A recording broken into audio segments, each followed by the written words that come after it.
Memories, memories, memories.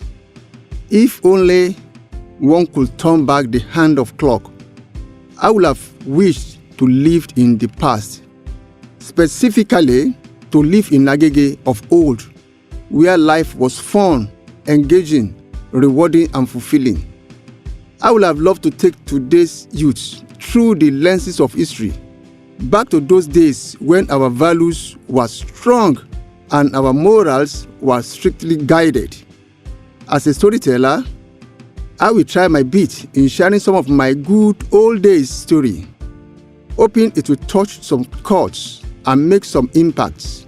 Tajudeen, Bamidele Ayobiojo is my name, and here is my good old days story. I am a man from 3 different towns. My late dad, Mr. Safar Ashafa Aguru Ayobiojo, was from Iwo town, while my mother, Alaja Mutiat Aduni Ayobiojo, is from Oshogbo, both in Osun State. But I was born and bred in Agege, Lagos, a town that I love so much that I always proudly say it anywhere that I am Omo Agege, Agege boy. I am the firstborn of my parents, and a lot of attention was placed on me. My parents lived in Songo area, very near the popular Agege railway station and Moshalashi bus stop, the then last bus stop of all buses coming to Agege, and not too far from the most popular pen cinema. What I found most astonishing about Agege is the sighting of some notable commercial and public centers.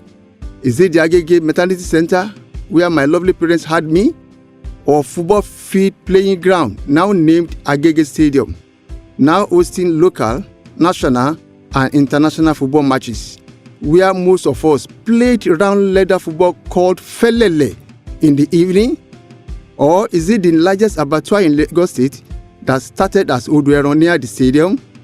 I also remember with deep sense of joy during Muslims' annual festivals of holy month of Ramadan, Itunu Awe and Odunleya, when one elderly man, but very popular man called AIYEMOJUBA, always offered his Bolekaja bus free to convey all of us, the children, to the praying ground in Nogba area near today's Guinness Nigeria Limited.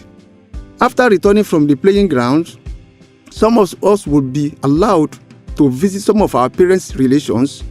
With our festival sparkling attires, we will be entertained with delicious rice laced with chicken and bottles of soft drinks. It used to be one of our best moments in my childhood days. That was a time when near perfect security was in place, no security threat for any child to move from one place to another. Even the non-Yorubas living in Agege were well known to all. I remember with nostalgia a non-Yoruba man that used to sell medicine, who so many residents ran to for medical attention. The mere mentioning of this man's name would drive fears into us because of injunctions. He was very popular. My first primary school was Ahmed Memorial Primary School, Okekutu, Agege, but I finished my primary school at Apostolic Primary School, Agege, as the head boy. Let me share one moral thing experience I had with the head teacher of Ahmed Memorial Primary School then, Mr. Peter, who came with his bicycle visiting a friend in our neighborhood. I pointed at him from afar, telling my friend he was our headmaster, but not getting nearer to greet him. The man saw this and made inquiries from his host about me. My details were supplied to him. The following day, at the assembly, he called me out and thoroughly gave me the beating of my life. Not only that, he marched me to his office, saying he would write my name in the school's black book. That was when discipline held sway. After my primary education, I headed to the first Islamic secondary school in West Africa, Ahmadiyya College, Agege, now renamed Anwaru Islam College. In my college days, I was very popular through football.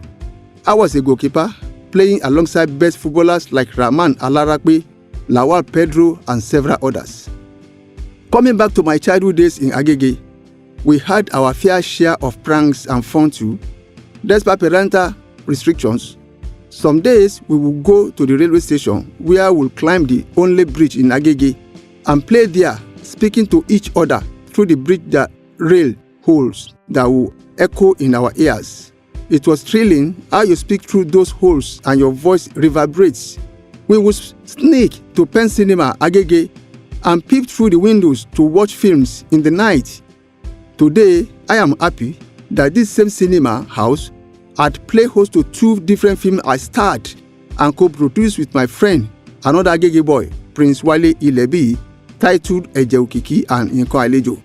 It was during those adventurous days too that I had the rare privilege of watching on stage live performances of the major musicians that Yorubas were very proud of, playing at Agege at various occasions during naming, burial or housewarming ceremonies. Musicians like King Sunny Ade, Chief Commander Ebenezer Obey, late Yusuf Olatunji Babalegba, late Ayinla Omowura, late Fatai Ayilara, late Ishola Animashaun Akpola King, and a host of others. Oh, those good old days in Agege where my late dad would pull stunts with his bicycle display, mimicking the Cowboys that we used to watch at cinemas across the streets. He was very popular with this stunt, and his popularity rubbed off on my siblings and I, as people easily recognized us as his children. Sometimes they were full of praises for us, and sometimes it easily became our moral compass. Once you misbehave, it's easy to identify you without stress. Thus, popularity came with both blessings and pains for us. Despite civilization and modernization, I still miss the peace, the camaraderie, tranquility, kindness, beyond ethnic divide, and the communal responsibility of parents in shaping behaviors of the younger ones, regardless of whether you are a biological offspring or not. Save for few places, those cultural and historical monuments that define Agege are now gone. So what went wrong? Where did we miss it? Is it possible to bring back those values of yesteryears? Will our children believe us when we say we had the best of time in our growing up years?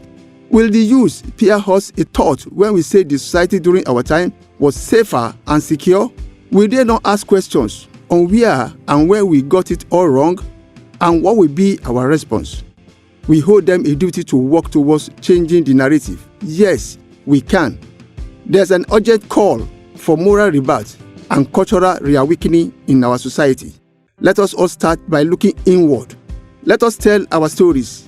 Let us identify where we got it all wrong. Let us retrace our steps and turn a new leaf. All hope is not lost. I am a believer in a Nigeria that will work. I hold on tightly to that tiny but strong rope of hope that with a will, we will make the difference.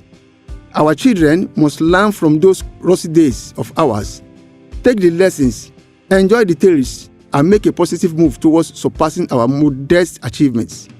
Yes, it can happen. Let's keep talking. Let's keep telling our stories, both in motion and in writings. I therefore join Sir Shemori Badejo in this collective patriotic drive towards a greater tomorrow for our youth and even for us too. It is possible. It is achievable. God bless Agege. God bless Lagos State. God bless Nigeria. Thank you.